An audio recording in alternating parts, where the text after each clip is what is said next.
Ganun lang. Nag-survey kami ng 100 Pinoy. And the top 6, top 6 hinahanap natin are on the board. Kung magre-retire si Santa Claus, anong meron siya na posibleng ipamana niya sa ipapalit sa kanya? Go! Kuya Yung costume niya. Yung costume niyang pula. Nandiyan ba yan, survey? Yep. Pero meron pang masama na tatas. Ano kaya, Kuya Leandro?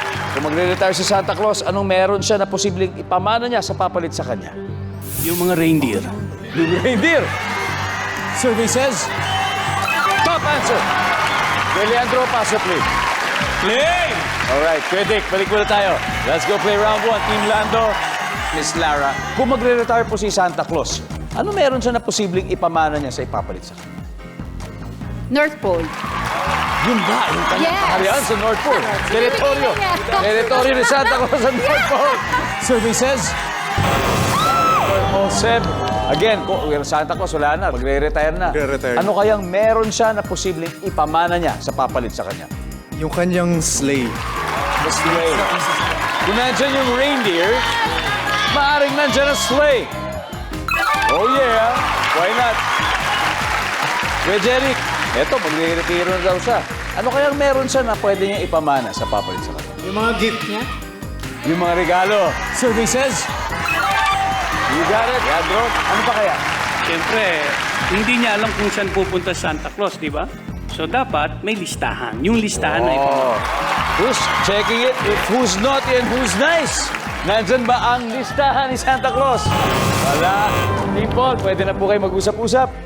Miss Lara, ano pa kaya? Yung puso niya, yung ginutuang puso niya. Wow, Yes. naman. Survey says, wala. Sir Ronnie, ano kaya to? Magre-retire na po si Santa Claus. Ngayon, ano meron siya? Ito, malaki matutulong nito eh. Kasi minsan yung mga mata natin malabo. Yung eyeglasses. Yung eyeglasses ni Santa Claus, oh. Meron talaga eyeglasses si Santa Claus. Biggs, ano kaya? Yung little helpers niya. Mga elves. Oh. Tita Eva, kung magre-retire po si Santa Claus, ano kaya pwede niyang ipamana sa papalit sa kanya? Bonnet. Yung bonnet. Yung hat. Ho, ho, ho! Kuya magre-retire si Santa Claus. Anong meron siya na posibleng ipamana doon sa papalit sa kanya? Yung salamin. Salamin! Okay! Pinili po nila yung salamin. Nandyan ba ang salamin for this round? Malalaman natin. Survey says, wala! Round 1 obviously goes to Team Lando. 69 points. Meron na kayo. Pero siyempre, Team Paul, relax. It's just the first round. At dahil dyan, may dalawa pang hindi nakukuha. Audience, gusto nyo bang kayong sumagot? Dahil may 5,000 pesos ang makakakuha. Tama nito. Ayun po, yung naka-brown. Brown ba yan? Brown, yes, please come here. Come over, please. Hello, dito po tayo. Hello. Anong pangalan nyo? Rhea po. Rhea, tiga saan po kayo, Rhea?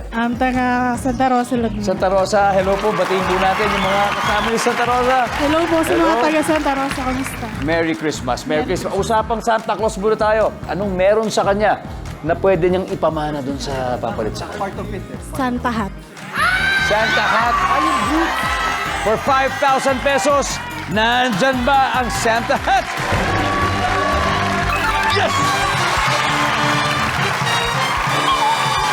Congratulations. Merry Christmas. At meron pa pong isa. Number 6, please. Santa bag. Yung lalagyan ng mga regalo. Yung Santa bag.